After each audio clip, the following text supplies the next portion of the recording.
Buen día República Oriental del Uruguay. Espero que te encuentres bien. Estamos en el día viernes de esta semana, viernes 28 de octubre del 2022, en la ciudad de Montevideo, capital de la República Oriental del Uruguay. Y te repito, espero que te encuentres bien en el momento en el cual nos escuches. Muchos ahora nos están escuchando por radio, CX30, Radio Nacional, 11:30 M por aire. También por internet, radionacional.com.uy, radionacional.com.uy, también por internet para el mundo y por supuesto para Uruguay, para el mundo también por Facebook, en donde estamos, por Twitter, arroba en donde estamos, por Instagram, en donde estamos Uru, y nuestro canal YouTube, mira en donde estamos. Este canal te lo recomiendo muy especialmente porque en él te vas a encontrar con todo el material periodístico que vamos desarrollando y que ya hace más de 2 años, 2 años prácticamente rumbo al tercer año del desarrollo de esta actividad periodística que estamos cumpliendo en CX30 Radio Nacional con este programa que se llama Con una pregunta, en donde estamos, y este programa que es una propuesta, una idea original y digamos que una de las actividades de Libertas, nuestra asociación civil sin fines de lucro.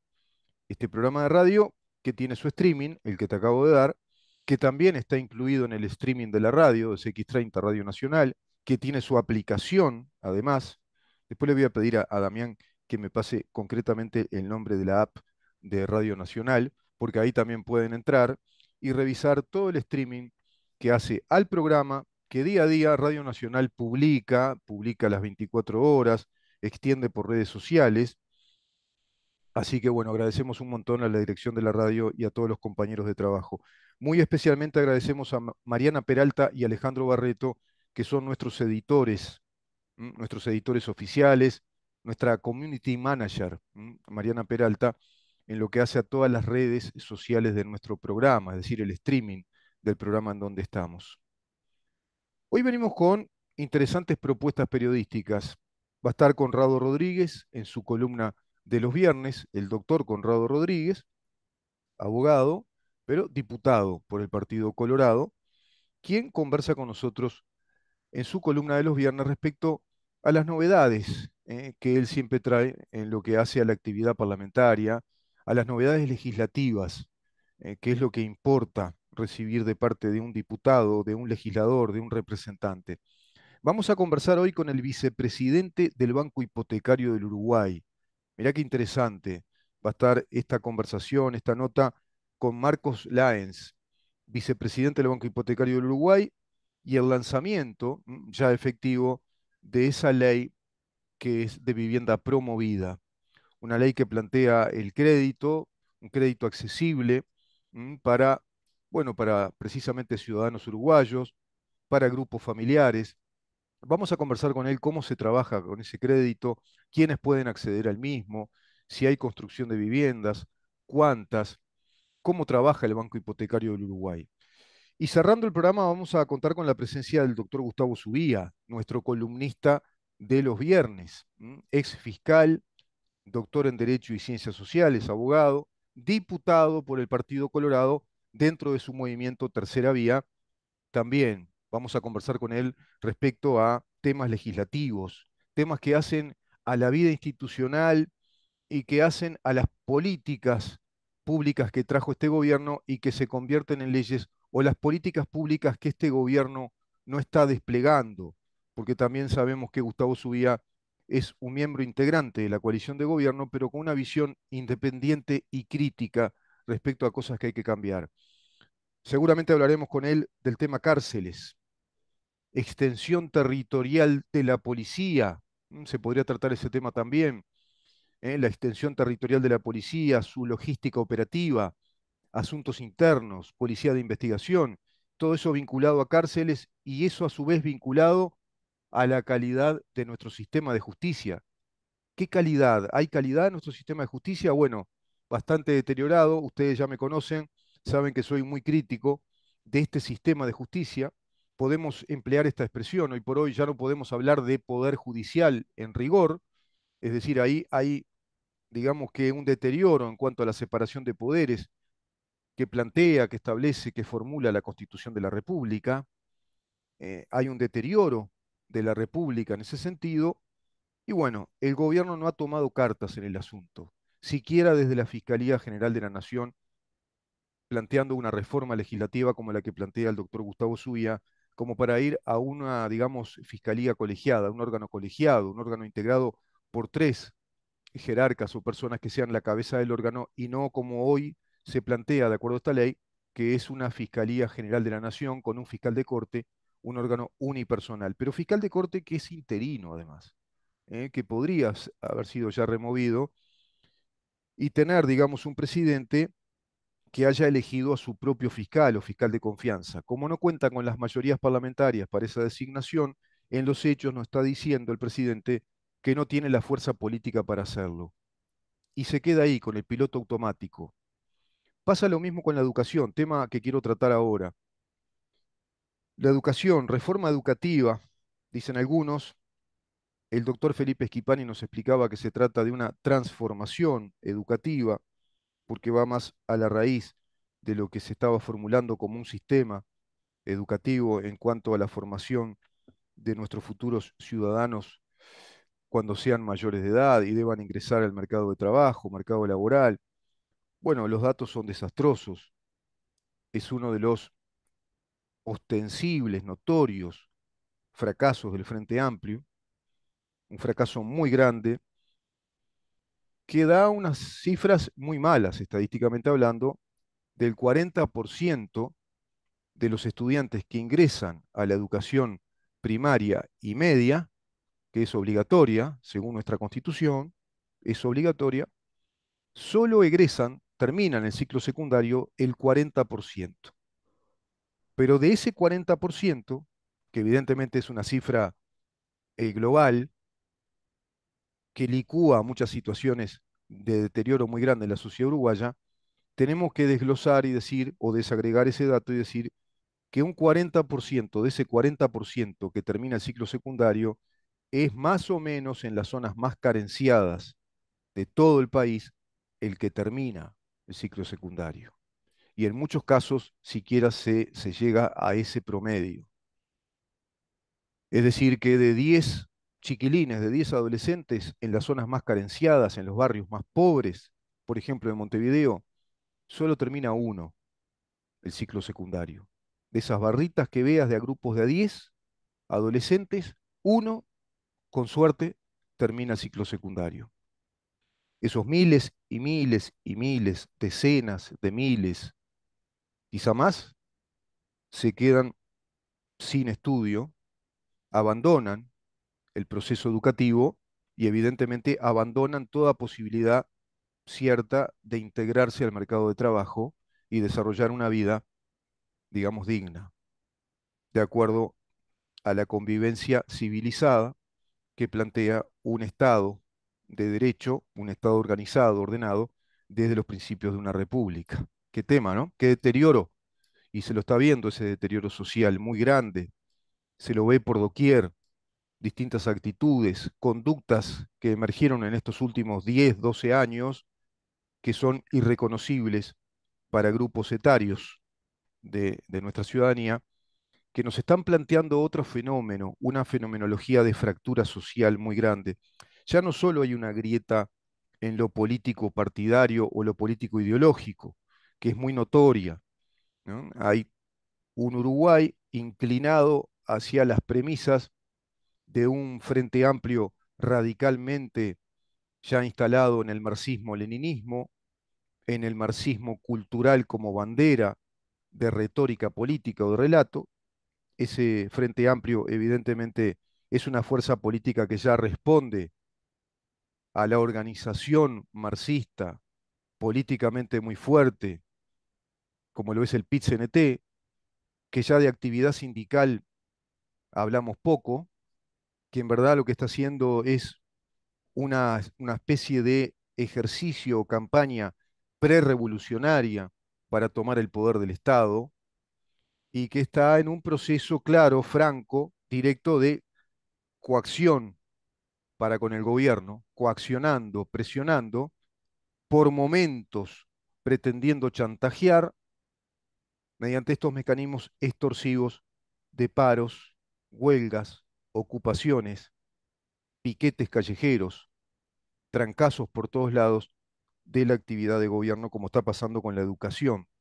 Esa es una fractura. Por otro lado, todo ese Uruguay que silenciosamente votó a la coalición de gobierno y ese cuerpo electoral, esa parte del cuerpo electoral que votó a esta coalición de gobierno, que la refrendó, la ratificó en el referéndum por los 135 artículos vinculados a la ley de urgente consideración, hoy en silencio, y no tanto, porque en redes se lo ve, en silencio de pronto en la vida física, callejera, familiar, pero en las redes se vuelca el descontento y también la fractura interna de quienes votaron en cuanto a sus evaluaciones y opiniones en relación a esta gestión del gobierno, que ha empezado muy bien, pero que se nota se ha deteriorado porque no asumió estas realidades como realidades desafiantes a resolver, sino que estamos con un gobierno que puso el piloto automático en todos estos temas que acabo de enumerar.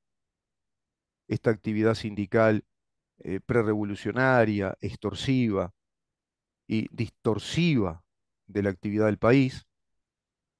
Se sigue con las negociaciones colectivas y los consejos de salarios al extremo de que se vio, por lo menos para mí con asombro, al diputado el doctor Eduardo Luz plantear su inquietud, su intensa y fortísima inquietud respecto a esa ley que legisla a las negociaciones colectivas y consejos de salarios, porque se le planteaba la duda si se iban a comprender todos los negocios, la innumerable cantidad de pequeños negocios que están vinculados, digamos que a la gran denominación o taxonomía de industria y comercio, que es el régimen de los aportantes para la causa jubilatoria. Todo ese tipo de actividades comerciales, industriales, bueno, van a ser también comprendidas por esta ley que formula este gobierno, digamos que legitimando, blindando esas negociaciones colectivas y los consejos de salarios.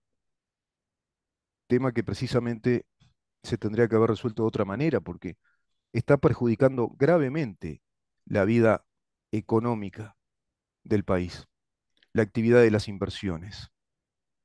Hay un ejemplo claro, y antes de ir a él, te voy a la otra fractura, la fractura generacional. Hoy las generaciones viven de distinta manera. Los cincuentones, sesentones, hacia arriba, provienen de otro Uruguay. Los cuarentones agarran quizá el furgón de cola de ese Uruguay razonable, de ese Uruguay en el cual muchos temas eran incontestables, eran de sentido común, la contracción al trabajo, la disciplina, la capacidad de subordinarse en una relación laboral a sabiendas de que era necesario para construir un futuro, para construir una base económica y así una familia, ingresar a una vivienda, tener una vivienda propia, desarrollarse en la actividad que sea para cada uno de nosotros, y era una verdad incontestable que había que estudiar, que había que formarse, en lo que sea, en oficios, ¿m? En tecnicaturas, en oficios o en carreras profesionales universitarias, o ser un emprendedor muy ágil, ser un emprendedor constante con una voluntad férrea de trabajo que también te permitiera salir adelante. Hoy tenemos generaciones que hablan de planes del Estado, que se pintan los pelos de cualquier color, que se llenan de tatuajes y de piercings, que viven de sus padres, pero que exigen y extorsionan a sus padres como los mandamases de su casa, se juntan con cualquier persona, meten extraños en sus hogares, salen por ahí, se han volcado a las adicciones, y todo eso atraviesa a las clases sociales. Es transversal, no es un fenómeno de una clase social, no es fenómeno de la marginalidad socioeconómica. Atraviesa las clases sociales, se ha cooptado a esas generaciones a través de la prédica neomarxista de ese libertinaje antifamiliar y por ende distorsivo también de esos planes de vida que desde los cincuentones hacia generaciones mayores tenemos. Por lo tanto, hay una fractura también generacional. No hay diálogo intergeneracional. Ese es todo un tema importante que se lo tendrá que resolver desde una transformación educativa. Esa transformación educativa que hoy está severamente trancada, de facto, no reconocida por los sindicatos de la educación. Sindicatos que vuelven a hacer paros, programan paros, detienen la educación por varios días, y esto lo hacen con frecuencia, en un régimen de frecuencia de paros. Es una práctica sistemática. Si ustedes ingresan a páginas web o al Facebook oficial de ADES, de FENAPES, van a ver que se publican como si fueran capítulos de una industria o renglones a desarrollar, como si fueran productos, paro uno, paro 2, el paro 3, están programados. Vimos lo que pasó con ese ciudadano argentino el otro día cuando se piqueteaba la avenida y no lo dejaban pasar en su coche, agrediendo su coche, agrediéndolo a él, violencia privada, agresión a la propiedad privada. La policía no estaba, no se había determinado nada desde el punto de vista vial respecto a autoridades. Tampoco estaba la señalización adecuada de parte de los inspectores de la Intendencia Municipal de Montevideo. Por lo tanto, autoridades públicas, perdón, no estaban presentes. Por lo tanto, el paso era libre y el paso libre en la vía libre, en la vía pública, es para cualesquiera de los habitantes de cualesquiera de los espacios libres que tenemos en nuestro país, porque es un país democrático republicano. El espacio público es de igual uso para todos nosotros, todos tenemos el mismo derecho. Sin embargo, ya de facto no es así.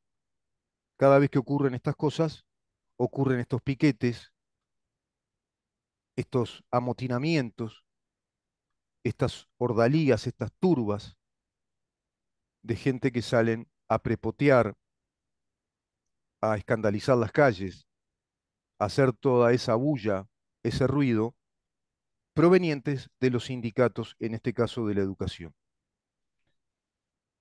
Lo que no entienden los sindicalistas es que el funcionario público de la educación se debe a la función pública, de acuerdo al Estatuto del Funcionario Público, y que es competencia exclusiva del gobierno como autoridad del Estado establecer los planes educativos, también establecer todos los actos administrativos que correspondan a la autoridad, a la cual se deberá someter como empleado subordinado ese funcionario público y acatar esas órdenes que les da el Estado en el cumplimiento de la función que el Estado debe realizar, porque es obligación del Estado brindar la educación que es obligatoria en las etapas primarias y secundarias. Es obligatoria la educación. Pero parece que los sindicalistas no entienden que hay que separar bien los tantos y que una cosa es ser funcionario público, en este caso de la educación, y otra cosa es estar integrados a un sindicato. Los sindicatos reclaman que no se les entregan los contenidos de esta transformación educativa, los contenidos curriculares. ¿Qué dice Flores Silva? Esta transformación educativa no fue hecha por extraterrestres, sino por docentes. ¿Qué quiere decir? Los mismos docentes son los que compartieron, participaron, asesoraron en esa transformación educativa en cuanto a los planes de estudio, los contenidos de los planes de estudio. Y eso, te repito, es competencia exclusiva de las autoridades del gobierno, en este caso de la ANEP y del CODICEN, y se entregará en tiempo y forma todos esos cambios, además de que participan en talleres, precisamente como lo está haciendo Flores Silva, en talleres informativos, en talleres de participación, para que, bueno, para que estén advertidos, para que estén bien por dentro y estén informados, instruidos respecto a estos cambios. Es necesario instruir a todo el cuerpo docente del Estado respecto a estos cambios. Pero no van a esas asambleas, no van a esos talleres, se desplantan. El 37% de los docentes que constituyen los cuerpos docentes de los funcionarios públicos estatales de nuestro país no adhieren a esos talleres, a esa información, y luego arguyen de que no se les entregan esos contenidos al sindicato. Al sindicato no tiene que entregarle nada el gobierno. El gobierno tiene que entregarle, informarle, prepararlos, instruirlos, capacitarlos a los funcionarios públicos, que son subordinados directos, cada uno de ellos, del Estado, que es el que lleva adelante estas políticas públicas como corresponde. Cada uno de los funcionarios públicos son subordinados a las autoridades, en este caso, educativas del Estado para llevar adelante los planes educativos. Artículo 70 de la Constitución, son obligatorias la enseñanza primaria y la enseñanza media, agraria e industrial. Es decir, es obligatoria la escuela, es obligatorio el liceo, es obligatoria la UTU, son obligatorias las escuelas agrarias, técnico-agrarias, son obligatorias entonces todas estas etapas educativas. Por lo tanto, es obligación del Estado. Premisa número uno, cometido del Estado. Uno de sus cometidos esenciales que le da razón de ser a la República Oriental del Uruguay. De acuerdo al artículo 70 de nuestra Constitución, brindar mediante la implementación de una ley, la organización, el desarrollo, la actividad administrativa y los planes de estudio a la población. El Estado propenderá al desarrollo de la investigación científica y de la enseñanza técnica. La ley promoverá lo necesario, la ley promoverá lo necesario para la efectividad de estas disposiciones, que es lo que está haciendo el gobierno. Podrás discutir los contenidos de la ley, el contenido educativo, eso es lícito en toda democracia, pero lo que no podés discutir es el ejercicio de autoridad del gobierno que está llevando adelante estos principios que establece el artículo 70 de la Constitución de la República, de acuerdo al Estatuto del Funcionario Público, además, deberá acatar esas órdenes que le da la autoridad a cada uno de los docentes que son funcionarios públicos subordinados a la autoridad, en este caso al gobierno, porque están subordinados al Estado. Son inamovibles en principio, por lo tanto son subordinados del Estado y el Estado ejerce sus políticas a través de sus gobiernos legítimamente electos por el cuerpo electoral. Parece que no logran entender esto que está en la tapa del libro, pero tapa de un libro de manual, pero no lo entienden. Y confunden la actividad sindical con la actividad docente como funcionarios públicos del Estado. El sindicato no tiene nada que ver con esto. Esos sindicatos que rabiosamente, esas organizaciones corporativas que rabiosamente hacen todo esto porque este gobierno, mediante la reforma de la ley de urgente consideración, plantea que no correspondía un cogobierno de sindicatos con las autoridades del gobierno, porque eso es ilegal, eso no corresponde, no lo reconoce la Constitución, no lo reconoce la ley del Estatuto del Funcionario Público. No es correcto, los sindicatos no están para eso, los sindicatos están para que se pueda llevar adelante el derecho de huelga. Y hasta sería cuestionable si funcionarios públicos puedan organizarse en sindicatos, porque en definitiva son subordinados a los presupuestos que también determina el Poder Ejecutivo. ¿De acuerdo a qué? De acuerdo al principio de la asignación de recursos económicos establecida en el artículo 214 de la Constitución. Por lo tanto, es competencia y obligación del Poder Ejecutivo llevar a cabo la asignación de recursos, de salario, fijación de salario mínimo, régimen de ajustes salariales, presupuestos, presupuesto de tanta cantidad, en este caso, de docentes, diseminados de acuerdo a las autoridades, distribuidos sus horarios de acuerdo a las autoridades, y deberán aceptar, si no vulneran sus derechos, esas disposiciones administrativas, aceptar lo que el Estado les dice que deben hacer como funcionarios del mismo. Si no, tienen toda la libertad de romper la relación de trabajo con el Estado, se van a la actividad privada. Pero tener sindicatos como organizaciones corporativas de coacción, de presión y distorsión a las autoridades del Estado es un mamarracho que no se puede permitir. Sin embargo, este gobierno lo permite. Y acá viene el palo para el gobierno. El gobierno que tiene todo el marco jurídico adecuado para hacer cumplirlo, para cumplir con estas premisas de las prerrogativas exclusivas, competencia exclusiva del gobierno, llevar adelante políticas educativas, llevar adelante actos administrativos que organicen la actividad educativa del país, se deja extorsionar, se queda en silencio, se calla, y vemos un Flores Silva que tiene que estar a los gritos, luchando con un montón de revoltosos que siempre son los mismos, y ya se los escuchó en video decir, esta vez vamos a hacer más light, esta vez vamos a hacer más lío. El mismo que le grita a Flores Silva en el último video que se viralizó, es el mismo que le escupió al ciudadano argentino en la calle cuando también trompearon o golpearon a un cámara, a un cameraman del Canal 10. Canal 10, mutis, mutis por el foro. Canal 10 no salió a proteger al compañero de trabajo. Yo no sé si está por ahí, Damián, el video. Lo subió creo que el doctor Felipe Schipani a su Twitter y creo que es el último, digamos, hecho, acontecimiento eh, lamentable, ¿no? De violencia, de distorsión, que esta gente sigue haciendo a través de la recorrida del director, del presidente de la ANEP, bueno, mostrando los cambios y estableciendo esos talleres y dando la información adecuada respecto a los contenidos que tienen estos cambios, esta transformación educativa. Vamos a escuchar un poquito a ver qué es lo que pasó ahí.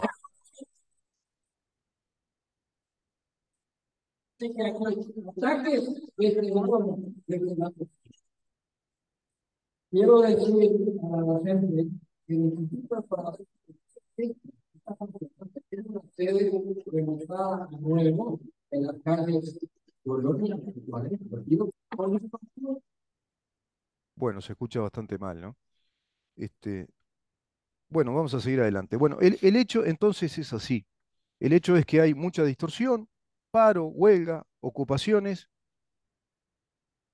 piquetes en las calles y las autoridades no están.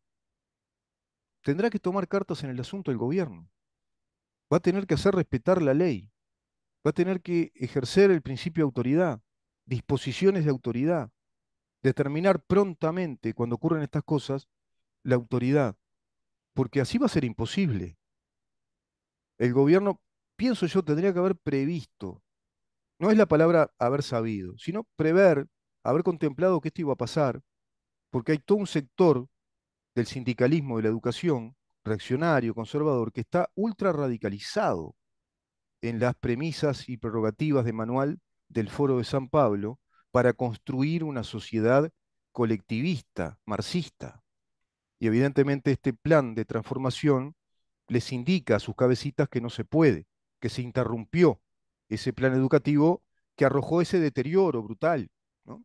Ese deterioro que después te va a generar, bueno, precisamente poblaciones dependientes del Estado, poblaciones con conductas planistas, ¿no? Dependientes de los planes, de los subsidios, más empobrecimiento, empobrecimiento de la clase media, porque es a la que se le saca a través de los impuestos y más impuestos para pagarle los subsidios a esa gente que no se capacita, y que el Estado estaba haciendo caso omiso durante estos 15 años precedentes de este desastre educativo al que no arreglaba para nada, no le interesaba, y todo en manos de los sindicatos, haciendo lo que querían y trancando las transformaciones necesarias para que nos demos la posibilidad de introducirnos de nuevo, de subirnos otra vez al barco de la revolución tecnológica y de la civilización, porque estamos por fuera de ese viaje. Y evidentemente esto llevará años, ¿eh? Esto no se va a arreglar si la transformación la va a poder hacer este gobierno, si efectivamente va a poder cumplir con lo que prometió en materia de transformación educativa, esta transformación se verá de acá a 20 años, si realmente es buena en sus contenidos. tema que dejo ahí en el stand-by. Vamos a una pausa y recibimos al doctor Conrado Rodríguez, diputado por el Partido Colorado. Quédate ahí.